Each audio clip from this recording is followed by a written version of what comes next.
오늘은 역사의 주관자라는 제목을 가지고 다니엘서 11장 2절부터 9절까지 말씀을 좀 살펴봤으면 좋겠습니다.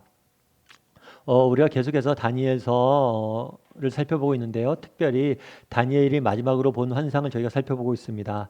다니엘이 마지막으로 본 환상이 10장부터 12장까지예요. 꽤 긴 환상이죠. 오늘 본문도 다니엘이 본 마지막 환상의 일부입니다. 오늘 우리 함께 읽은 11장은 성경에서 예언장으로 많이 알려져 있습니다. 예언장으로 알려진 이유는 뭐냐면 예언이 굉장히 많이 등장을 합니다. 천사가 다니엘에게 나타나서 앞으로 어떤 일들이 일어날지에 대해서 굉장히 많은 예언을 담아놨기 때문에 예언장으로 알려져 있습니다. 그렇다면 왜 천사가 다니엘에게 나타나서 이렇게 앞으로 일어날 일들에 대해서 미리 예언해 두었을까요? 이걸 통해서 주고자 했던 메시지는 무엇일까요? 이 부분에 대해서 저는 오늘 여러분과 함께 살펴봤으면 좋겠습니다. 그래서 예언이 주는 메시지는 무엇인지, 이걸 통해서 우리가 알 수 있는 것은 무엇인지, 그리고 우리는 이 땅에서 어떻게 살아야 될지에 대해서 여러분과 몇 가지 이야기를 좀 나눠봤으면 좋겠습니다.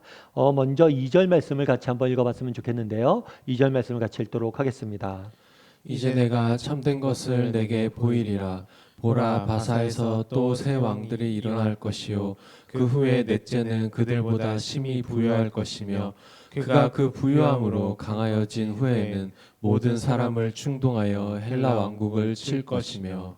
예, 여기서 내가라고 되어 있죠. 내가는 천사를 의미합니다. 참된 것은 예언이겠죠. 앞으로 어떤 일이 일어날지 내가 너에게 말해주겠다 이렇게 이야기한 거예요. 그러면서 어디서부터 시작하냐면 페르시아 이야기부터 시작합니다. 페르시아에 앞으로 왕이 계속해서 등장할 텐데 그 네 번째 왕에 대해서 이야기를 하는 거예요. 세 번의 왕이 지나고 네 번째 왕이 등장하는데 이 왕은 특별히 부하고 뭐예요? 강할 것이다. 그래서 결국에 이 왕이 뭘 할 것이다? 헬라 왕국을 칠 것이다 라고 예언을 한 거예요. 이 넷째 왕을 역사적으로 누구라고 보냐면 아수에로 왕이라고 봅니다. 아수에로 왕은 페르시아 역사상 가장 강했던 강대국을 형성하게 돼요. 굉장히 많은 부를 쌓고 권력을 쌓고 가장 넓은 영토를 차지하게 됩니다. 성경에서 보면 이 아하수에로 왕은 에스더서에 등장을 해요. 그런데 이 아하수에로 왕이 역사에 하나의 패착을 둡니다. 그 패착은 뭐냐면 그리스를 헬라를 침공한 거예요. 그래서 그 당시에 얼마나 군대를 이끌었냐면 100만 대군을 이끌고 그리스를 침공하게 됩니다. 오늘날 우리나라 군대가 한 60에서 70만 정도 된다고 그래요. 그러니까 사실 그 당시에 100만이면 굉장한 군대입니다. 이 군대를 이끌고 그리스를 칩니다. 그런데 문제는 뭐냐면 여기서 뭘 해요? 패전을 하게 돼요. 그래서 그 결과 어떤 결과가 나냐면 역사의 중심이 페르시아에서 어디로 바뀌는 거예요? 그리스, 헬라로 바뀌게 되는 거예요. 사실 이거는 역사 속에서 계속 반복되는 이야기죠. 오늘날 최강대국이 미국입니다. 그런데 미국이 역사 속에서 등장했던 배후에 된 게 뭐냐면 1, 2차 세계대전이에요. 이 대전을 거치면서 유럽에서 미국으로 역사의 중심이 바뀌게 되는 거죠. 마찬가지예요. 아수에로 왕이 100만 대군을 이끌고 그리스를 쳤다가 그것을 실패하게 됩니다. 그 결과 뭐예요? 그리스가 역사의 중심에 등장하는 거죠. 이것은 영화로도 만들어졌어요. 그래서 여러분들이 300이라는 영화를 알 거예요. 이 300이라는 영화가 이 내용을 다루고 있는 겁니다.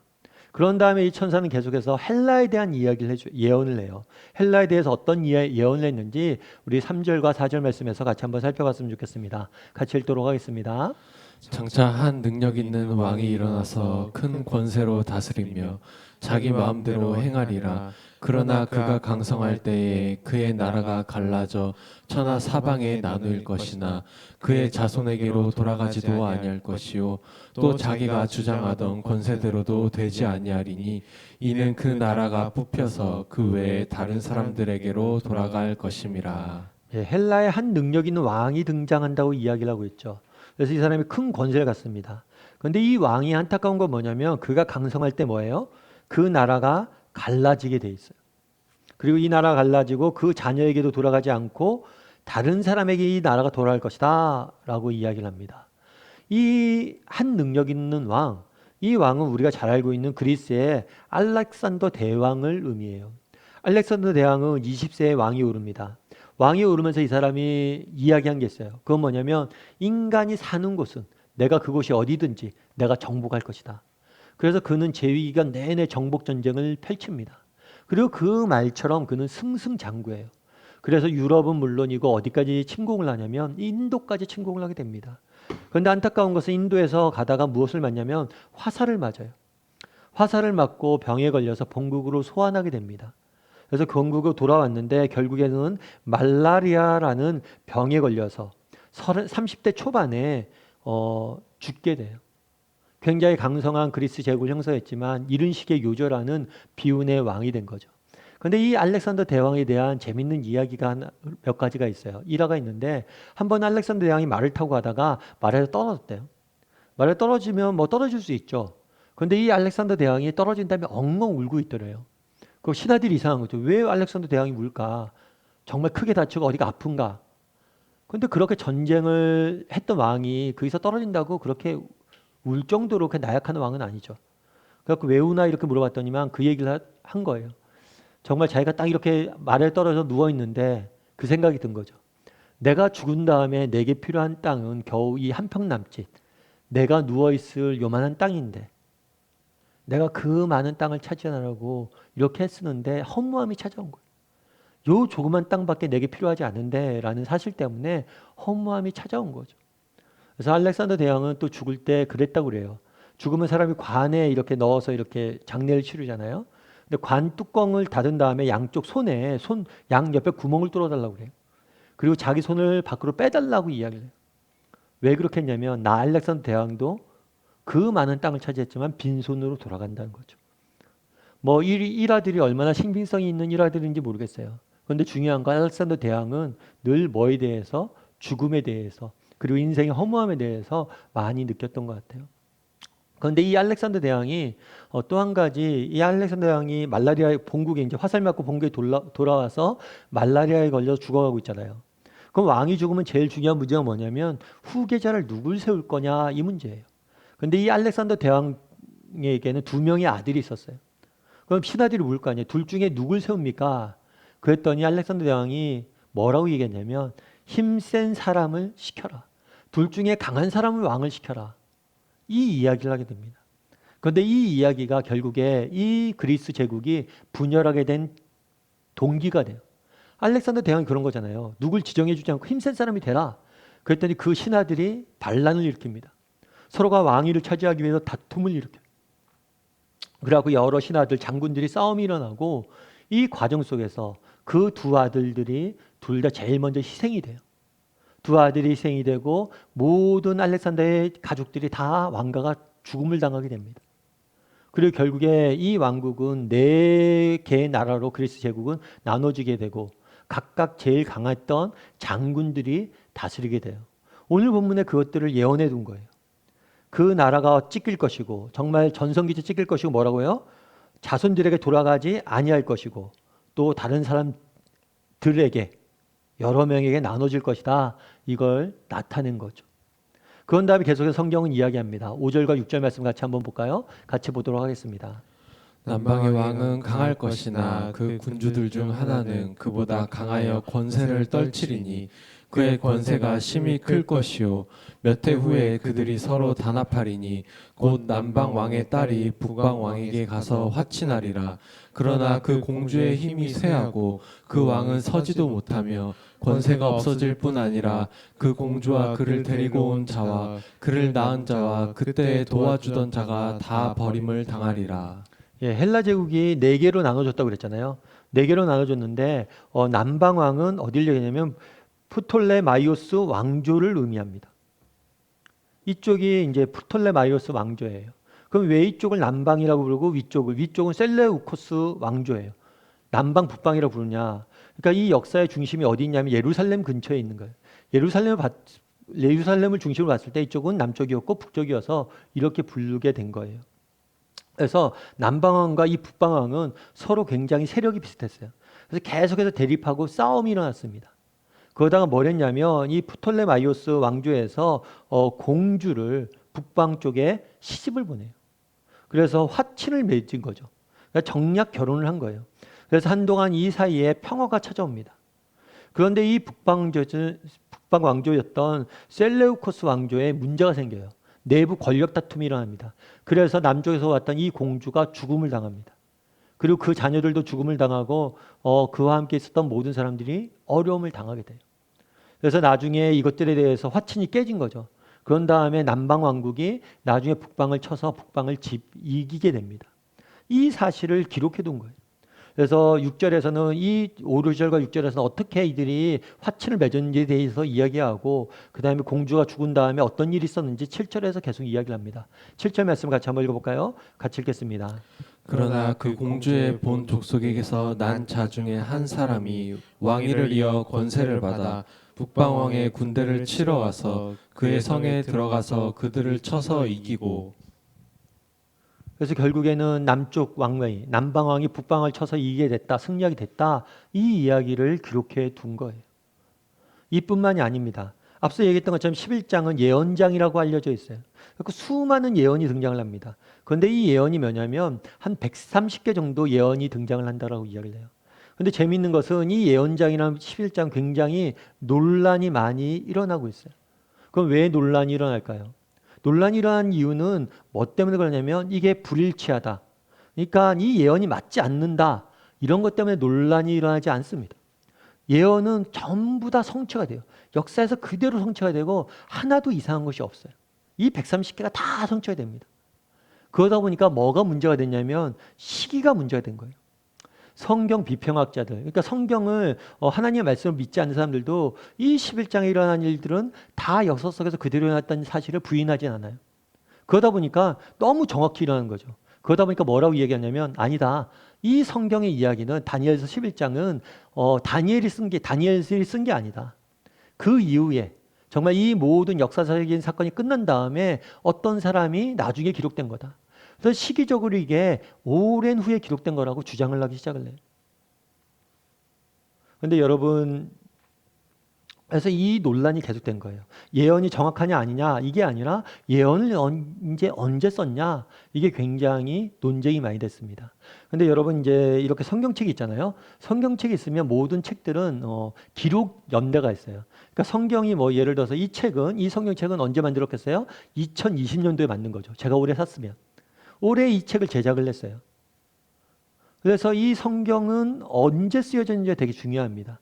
그런데 성경 중에서 사해사본이라는 게 나중에 발견이 돼요. 이 사해사본은 뭐냐면 이스라엘의 사해지역이라는 지역에서 성경이 발견된 거예요. 그런데 이 성경을 쫙 보니까 기원전 수백 년 전에 쓰여진 거예요. 다르게 말하면 이 성경책을 발견했는데 이 성경책이 실제로 오늘 본문에 등장하는 이 역사적 사건 이전에 이 성경이 기록된다는 것을 증명하게 된 거예요. 그래서 사해사본이 발견된 이후에 이 시기의 문제들이 사라집니다. 그러면서 역사학자들은 뭐라고 이야기하냐면 이렇게 이야기해요. 성경 비평가들조차 이런 예언들이 그리스도께서 이 땅에 오시기 수백 년 전에 이루어진 것이라는 사실을 받아들인다. 그러므로 이런 예언들은 단순히 시대적인 추세를 읽어내어 추측한 것이 아니다. 더욱이 이 예언들은 상세하고 구체적이다. 이 세상에 이처럼 정확한 초자연적인 예언을 담고 있는 경전은 없다. 성경을 비판하는 사람들도 뭐라고 그러냐면 이 다니엘서가 예수님이 오시기 수백 년 전에 쓰여졌다는 거예요. 이 역사적 사건이 일어나기 수백 년 전에 쓰여졌다는 거예요. 인정한다는 거예요, 이제. 그러면서 결국 우리가 내릴 수 있는 결론은 뭐예요? 성경처럼 이렇게 정확한 초자연적인 예언을 담고 있는 경전은 없다는 거예요. 결국에 성경은 사람이 쓴 책이 아니란 거예요. 정말 하나님이 쓰셨기 때문에 정말 정확히 이렇게 미래의 일들을 예언해 둔 것. 그렇다면 그날에 왜 다니엘에게 이 이야기를 들려줬을까요? 왜 다니엘에게 이렇게 쭉 앞으로 일어날 역사적 사건에 쭉 정리를 줬을까요? 그것도 130개나 계속해서 이야기를 해두었을까요? 이를 통해서 주고자 했던 메시지는 무엇일까요? 그것은 앞으로 이 역사 가운데 많은 일들이 있을 건데 이 모든 일이 누구의 주관 아래 일어난다는 일이에요? 하나님의 주권과 하나님의 계획 아래 이루어지는 일이란 거예요. 오늘 제가 설교 제목을 역사의 주관자라고 잡았죠. 그것처럼 이 모든 세상의 역사를 주관하시는 분이 누구란 거예요? 하나님이시란 걸 보여준 거예요. 앞으로 다양한 일들을 여러분들이 겪게 될 텐데 이 모든 일들이 다 누구의? 하나님의 주권과 하나님의 계획 아래에서 이루어진 일이라는 것을 너희가 알라 라고 성경은 말하고 있는 겁니다. 특별히 21절에서 우리가 같이 읽지 않았지만 이렇게 이야기하고 있습니다. 21절 말씀 같이 한번 읽어볼까요? 같이 읽겠습니다. 또 그의 왕위를 이을 자는 한 비천한 사람이라. 나라의 영광을 그에게 주지 아니할 것이나 그가 평안한 때를 타서 속임수로 그 나라를 얻을 것이며. 왜 그의 왕이 이것은 네 나라, 네 개로 분열됐잖아요. 이 네 나라 중에 하나의 왕위를 비천한 사람이 차지한다고 그랬어요. 왜 비천한 사람을 차지한다고 돼 있냐면 이 사람 원래는 왕족으로서의 자격이 없었어요. 그런데 권력 다툼이 일어나면서 우연치 않게 왕위를 차지한 사람. 그러다 보니까 이 사람은 뭘 했냐면 자신의 정통성을 유지하기 위해서 많은 악행을 오히려 저지르게 됩니다. 그 중에 하나가 뭐냐면 이스라엘 민족과 기독교인들 핍박한 거죠. 이 비천한 사람이 바로 안티오쿠스 4세라는 사람이에요.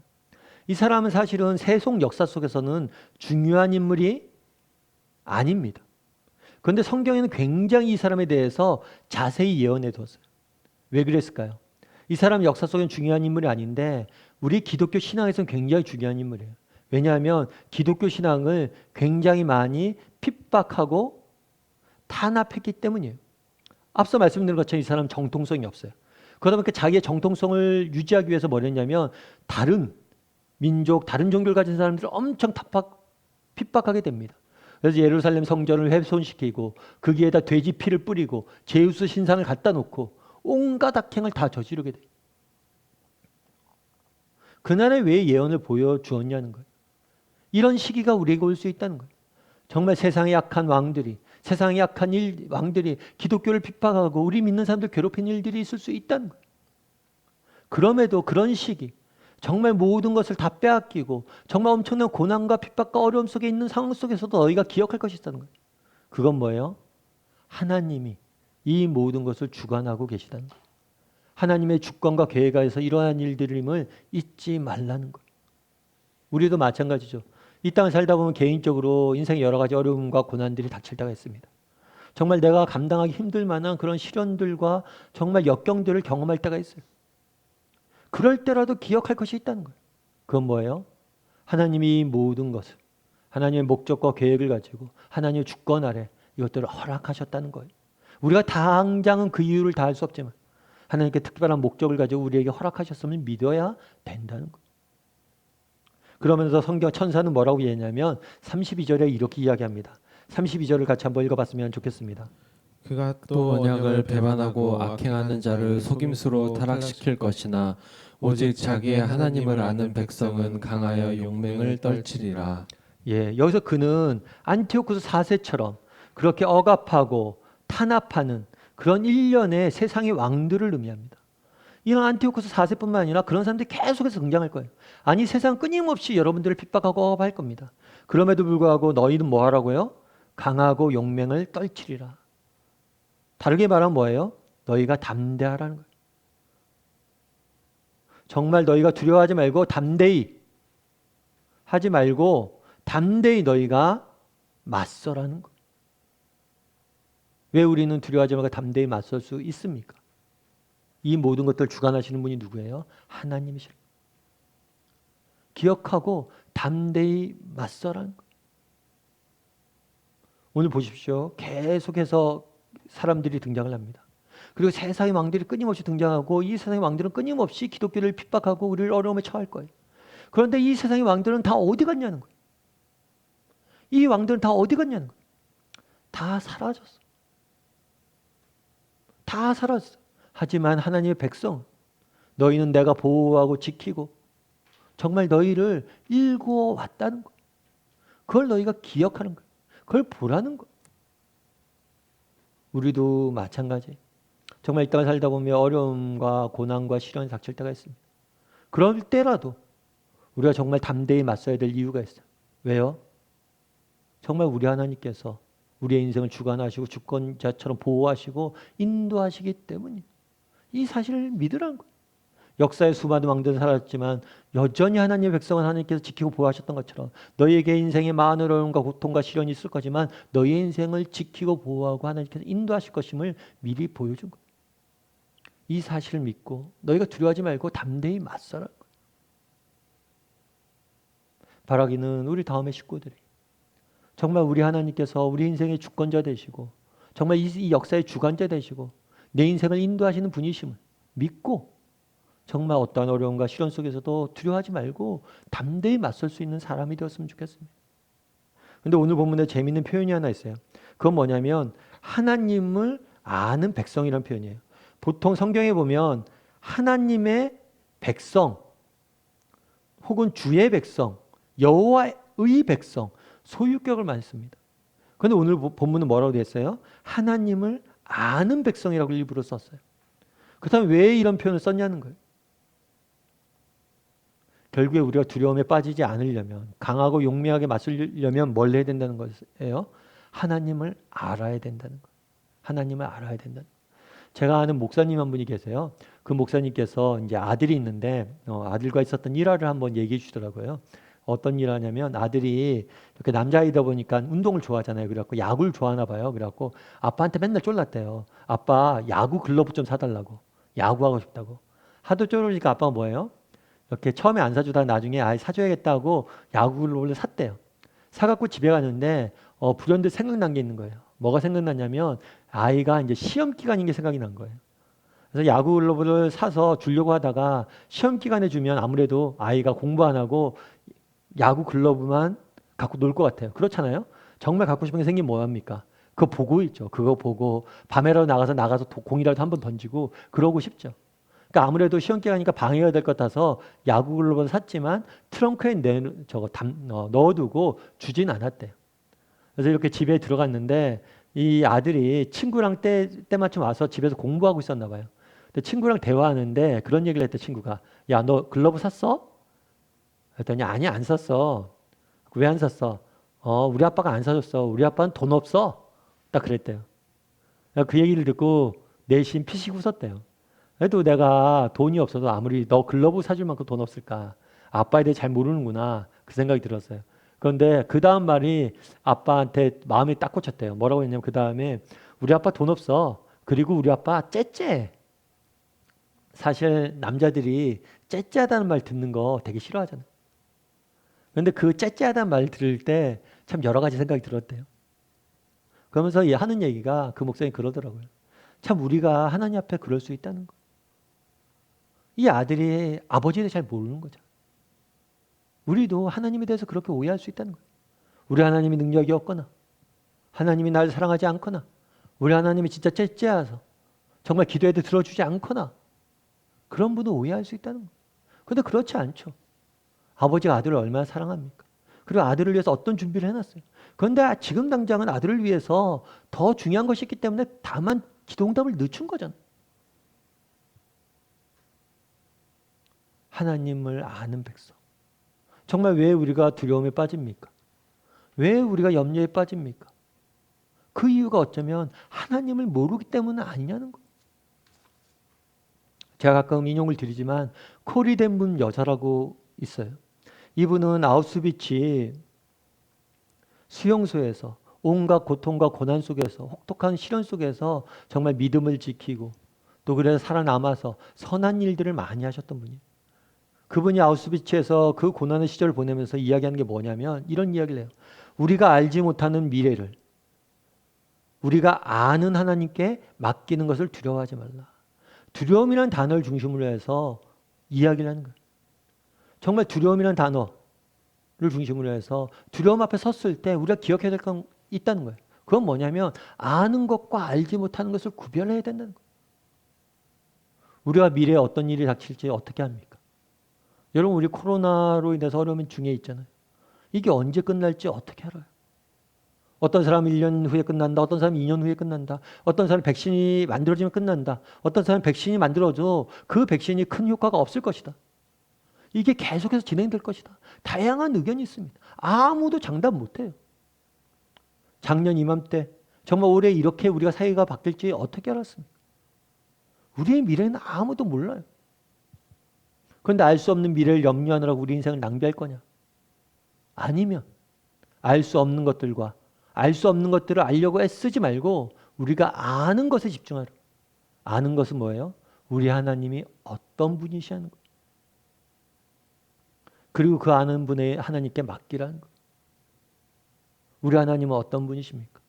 나보다 나를 더 잘 아시고 나보다 나를 더 사랑하시고 나를 위해서 모든 것을 아끼지 아니하시는 이 세상 모든 만물의 창조주이고 주관자 되신다는 것. 이 역사를 다스리는 분이란 것. 그런데 그분에게 왜 못 맡기자는 것. 우리가 알고 있는 하나님에게 맡기는 것을 두려워하지 마십시오. 우리가 알 수 없는 미래를 우리가 알고 있는 하나님께 맡기는 것을 두려워하지 마십시오. 그날 뭐라고 이야기합니까? 하나님을 아는 백성들은 용맹스럽게 떨쳐 일어날 것이다. 바라기는 우리 다음의 식구들이 정말 우리 인생을 주관하시는 분이 누구이신지, 이 역사를 주관하시는 분이 누구이신지 기억했으면 좋겠습니다. 그리고 그분을 배우는 일에 열심을 냈으면 좋겠어요. 그분에 대해서 알아야 돼요. 그분이 어떤 분이신지 알아야 돼요. 그래서 배워야 됩니다. 뿐만 아니라 그분에게, 우리가 아는 하나님에게 우리 인생을 맡기는 것을 두려워하지 마십시오. 정말 우리가 앞으로도 계속해서 우리 인생에 어려움들이 있을 겁니다. 고난이 끊이지 않을 거예요. 이 세상에 여러 가지 핍박들도 있을 것이고 어려움들도 있을 겁니다. 그럴 때마다 우리가 기억해야 될 게 있어요. 그건 뭐예요? 우리가 아는 하나님을 기억해야 됩니다. 우리가 아는 하나님이 어떤 분이신지를 기억해야 돼요. 그리고 그분에게 맡겨야 된다는 거. 그래서 우리 다음의 식구들이 정말 우리가 아는 하나님에게 맡길 줄 아는 사람이 되었으면 좋겠어요. 그래서 정말 우리가 아는 하나님에게 맡기는 것을 두려워하지 않는 사람들이 되었으면 좋겠어요. 그래서 어떤 시기가 돼도 하나님을 아는 백성은 강하고 용맹스럽게 떨쳐 일어날 것이다 라는 말씀처럼 그렇게 용맹스럽게 떨쳐 일어날 수 있는 정말 그 고난 속에서도 믿음의 길을 끝까지 걸어갈 수 있는 사람들이 되기를 주님의 이름으로 소원합니다. 특별히 요즘은 코로나 시기잖아요. 정말 이 코로나 시기 앞서 얘기했던 것처럼 언제 끝날지 모르겠어요. 그리고 왜 이런 어려움들이 우리에게 있는지 모르겠어요. 특별히 우리 믿는 사람들에게는 더 큰 아픔이 있죠. 단순히 코로나의 문제가 아니라 정말 이 코로나 시기로 인해서 여러 가지 교회에 대한 안 좋은 이야기들, 그런 것들에 대한 핍박들, 소리들 너무 많이 듣죠. 그래서 우리 마음에 안타까움들이 다 있는 것 같아요. 그럼에도 불구하고 우리가 기억할 것이 있습니다. 이 모든 것을 주관하시는 분이 누구예요? 하나님이세요. 하나님. 제가 최근에 우리 미국에서 있다 들어온 후배를 한 명 만났어요. 이 후배는 미국에서 이제 뉴욕 쪽에서 목회하는 후배인데 그 후배가 잠깐 들어왔다가 이제 나가는데 만났어요. 그래서 이 후배가 이런저런 얘기를 하는데 후배가 그런 얘기를 하더라고요. 자기네 교회에서 올해 코로나로 인해서 죽은 사람이 5명이래요. 그리고 장례식을 하는데 장례식에도 목사 1명밖에 못 간대. 워낙 심하니까. 그래서 5명을 먼저 떠나보냈다고. 그러면서 그런 말을 하더라고요. 참 그전엔 자기가 죽음이 멀리 있다라고 생각했는데 죽음이 바로 앞에 있구나. 우리 바로 앞에 있구나. 라는 걸 많이 느꼈대요. 그렇죠. 우리도 뭐 미국에서 사상자가 1000명이다, 몇백 명이다. 우리 숫자로 보잖아요. 남의 이야기로 보잖아요. 체감이 안 된다는 거예요. 그런데 내 사랑하는 옆에 있는 성도가 정말 그 병원에서 죽음을 맞이하는 모습을 보니까 정말 죽음이라는 게 우리 가까이 와 있다는 것을 느꼈다라고 이야기를 하더라고요. 사실 우리 인생에 죽음만큼 우리 인생에 심각한 문제는 없죠. 사실 우리가 그냥 잊고만 있는 거예요. 정말 죽음 앞에 죽음으로부터 자유로운 사람도 없고 죽음 앞에 정말 이 죽음의 문제 해결 없이는 아무것도 정말 우리는 정말 죽음의 문제 해결되지 않고는 그 어떤 것도 의미가 없겠죠. 최근에 제가 박진영이라는 가수를 알 거예요. 박진영 씨가 어떤 이렇게 인터뷰라는 내용들을 봤어요. 내용을 봤는데 유재석 씨랑 이렇게 인터뷰하는 내용인데 박진영 씨가 요즘 영적인 문제에 대해서 관심도 많이 갖고 책도 많이 읽고 책도 내고 그랬어요. 그래서 물은 거죠. 왜 자꾸만 그런 쪽에 관심을 갖냐. 그랬더니 박진영 씨가 그런 얘기를 한 거예요. 죽음의 문제만큼 우리 인생에 중요한 게 어딨냐. 이 죽음의 문제에 대한 해답이 없이 어떻게 살아가냐. 재석이 너도 그 답을 밀어놓은 거지. 그 질문에 대해서 답하지 않고 밀어놓은 거지. 누구나 인생은 답해야 된다. 아까 알렉산더 대왕 얘기도 했잖아요. 그가 수많은 영토를 차지하면 뭐합니까? 죽음의 문제를 해결하지 못했는데. 내가 묻힐 땅이 한 평밖에 없는데 그 많은 땅을 차지하면 무슨 의미가 있냐는 거예요. 그래 자기는 그런 것들 찾는다고. 여러분 정말 죽음이란 게 그렇지 않습니까? 죽음 문제가 해답 없이 해결점 없이 이거에 대한 해답 없이 이 세상에서 아무리 많은 것들 누리면 뭐예요? 다 그거 무가치한 거예요. 코로나 시기로 인해서 우리가 정말 누리게 된 유익 중에 하나는 뭡니까? 정말 죽음 앞에 인간이 다시 쓴다는 거예요. 많은 오늘날 과학기술이 발달했습니다. 그래서 세상은 과학주의가 발달하면서 뭐라고 이야기해요? 우리가 100년, 200년을 살 것이고 죽음을 우리가 정복할 것이다 라고 이야기할지 몰라요. 죽음은 잊었다 라고 이야기할지 몰라요. 근데 그렇지 않아요. 인간이 얼마나 연약한 존재인지 알아야 돼요. 요한복음의 6장 67절과 68절은 이렇게 이야기합니다. 한번 같이 읽어봤으면 좋겠습니다. 같이 읽도록 하겠습니다. 예수께서 12제자에게 이르시되 너희도 가려느냐? 시몬 베드로가 대답하되 주여 영생의 말씀이 주께 있사오니 우리가 누구에게로 가오리이까? 여기서 가겠느냐는 떠나다라는 의미예요. 너희도 나를 떠나가겠느냐라고 물은 거죠. 그런데 베드로가 뭐라고 얘기해요? 영생의 말씀이 주께 있사온데 우리가 왜 가냐? 영생의 말씀, 생명과 진리 말씀이 있는데 생명과 진리가 있는데 왜 우리가 주님을 떠나냐는 거예요. 이것이 바로 기독교가 갖는 힘이에요. 수많은 역사 속에서 수많은 왕들이 기독교를 없애려고 했습니다. 수많은 왕들이 기독교를 대적을 했어요. 그리고 뿌리채 뽑으려고 했어요. 그럼에도 불구하고 기독교는 없어지지 않았어요. 왕들은 역사 속에 다 사라졌습니다. 하지만 기독교는 유유히 역사 가운데 여전히 더 많은 사람들이 기독교 신앙을 갖게 되고 더 역사의 전면에 등장하고 있어요. 왜 그러냐는 거예요. 기독교가 뭐가 있길래? 힘도 없고 권력도 없고 아무것도 없어요. 기독교는. 오직 기독교는 뭐밖에 없어요? 생명과 진리밖에 없기 때문에.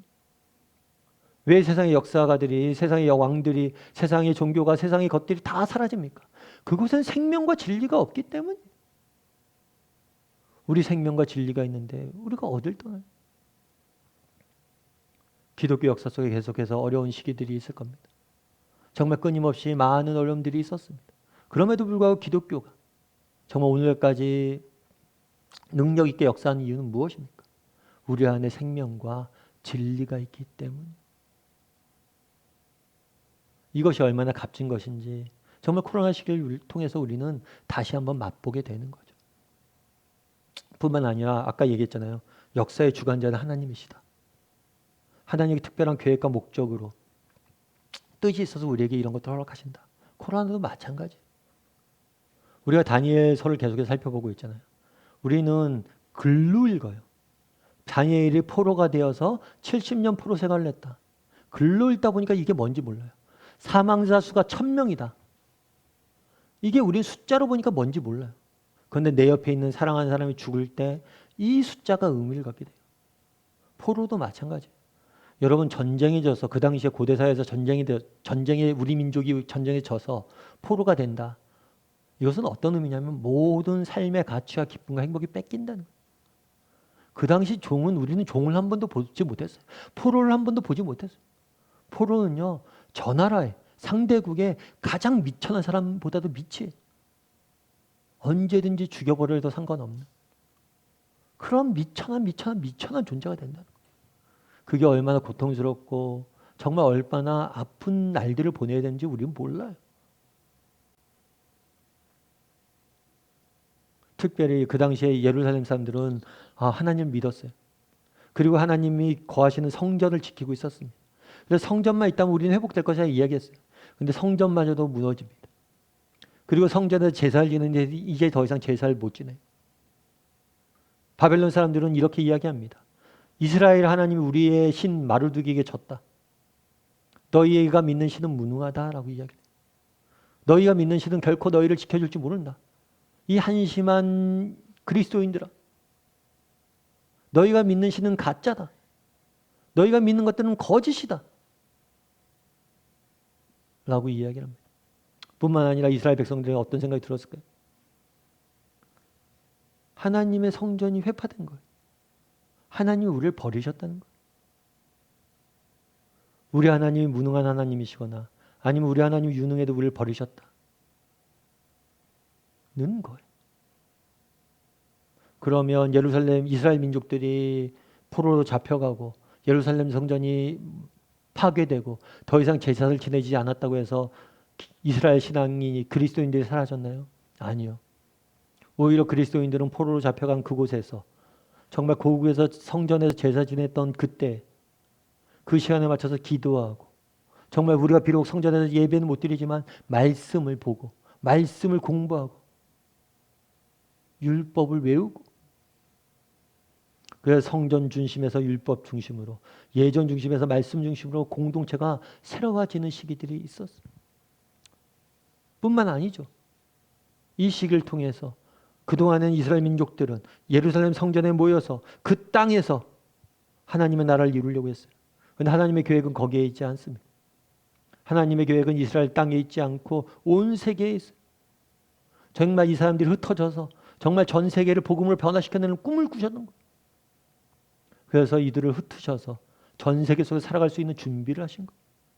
그 결과 오늘날 온 세계가 기독교를 받아들이죠. 정말 얼마나 고통스럽고 힘든 시간입니다. 그런데도 하나님께서 그걸 통해서 이루어 주시고 이끌어 가시는 것들이 있다는 거예요. 우리도 마찬가지예요. 코로나 시기가 언제 끝날지 어떻게 합니까? 이 시기를 우리에게 왜 허락하셨는지 우리가 어떻게 합니까?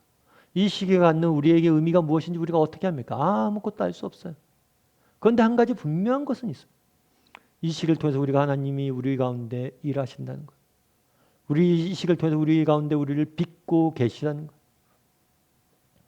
정말 우리도 처음에 코로나 시작된 때부터 계속해서 가정에서 예배드립니다.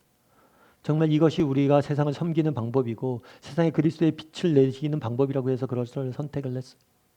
뿐만 아니라 앞으로 우리는 계속 그렇게 할 겁니다. 뿐만 아니라 이 시기를 통해서 하나님께서 우리 각 사람을, 우리 공동체를 새롭게 빚고 계시다고 저는 믿습니다. 우리가 알 수 없지만 먼 훗날 우리는 발견하게 될 거예요. 이 길들을 통해서 우리 하나님께서 하신 일들이 있구나.